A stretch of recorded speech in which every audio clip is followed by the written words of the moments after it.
समंदर के किनारे बसा जिला है।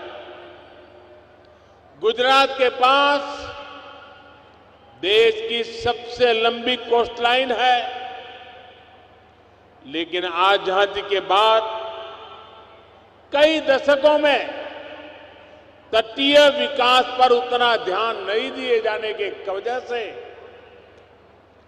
ये विशाल कोस्टलाइन एक तरह से लोगों के लिए बड़ी चुनौती बन गई थी। समंदर का खारा पानी यहां के लिए अभिशाप बना हुआ था। समंदर के किनारे बसे गांव के गांव खाली हो गए थे। लोग यहां वहां पलायन करने लगे थे। कितने ही नौजवान सूरत जाते थे, वहां एक ही कमरे में 10-10, 15-15, 20-20 लोग जैसे तैसे गुजारा करते थे। ये स्थिति बहुत दुखद थी।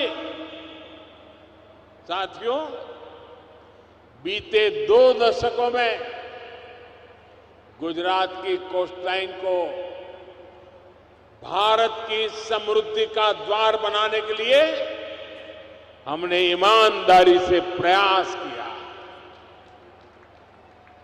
रोजगार के अनेक नए अवसर खड़े किए।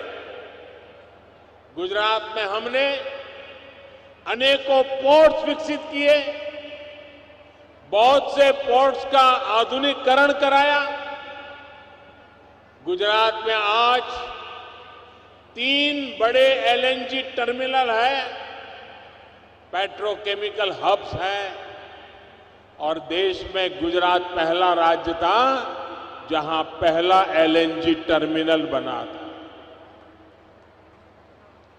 राज्य के तटीय इलाकों में हमने सैकड़ों कोस्टल इंडस्ट्री डेवलप की, छोटे बड़े अनेक उद्योग विकसित किए।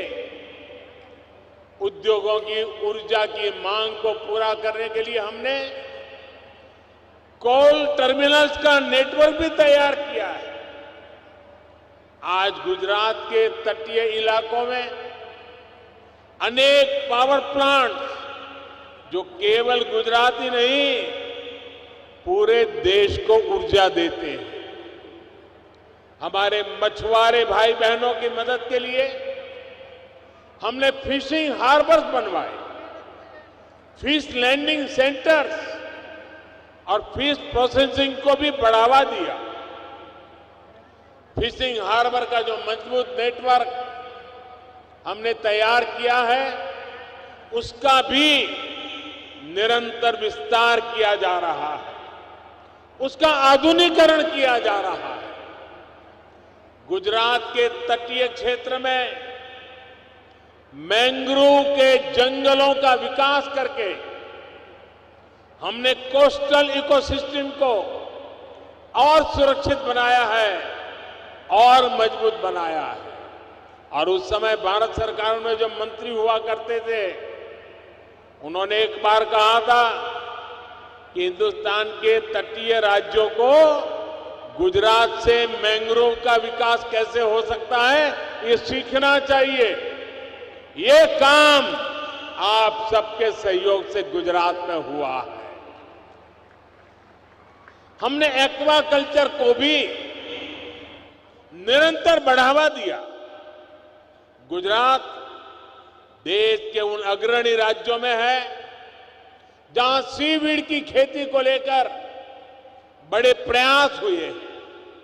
आज गुजरात की कोस्टलाइन देश के आयात निर्यात में बहुत बड़ी भूमिका निभाने के साथ ही लाखों लोगों को रोजगार का माध्यम भी बनी है।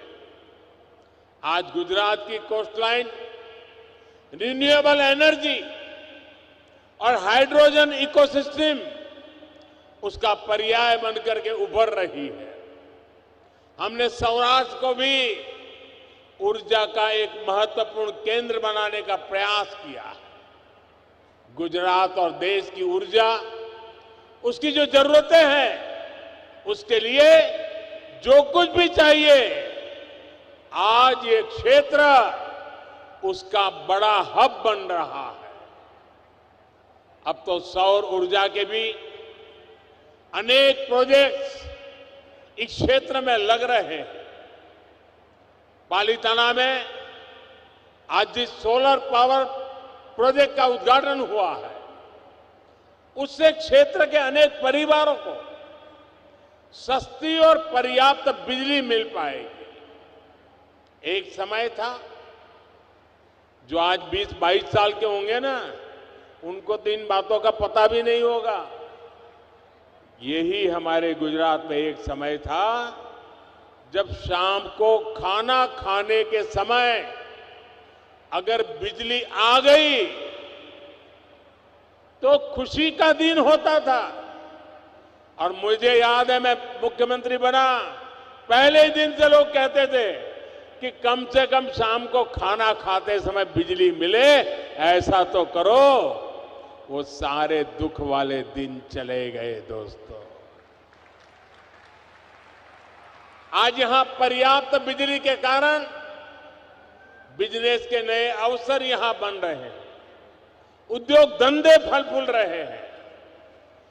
धौलेरा में रिन्यूएबल एनर्जी, स्पेस और सेमीकंडक्टर इंडस्ट्री को लेकर जो निवेश होने जा रहा है, उसका लाभ भी भावनगर को मिलने वाला है।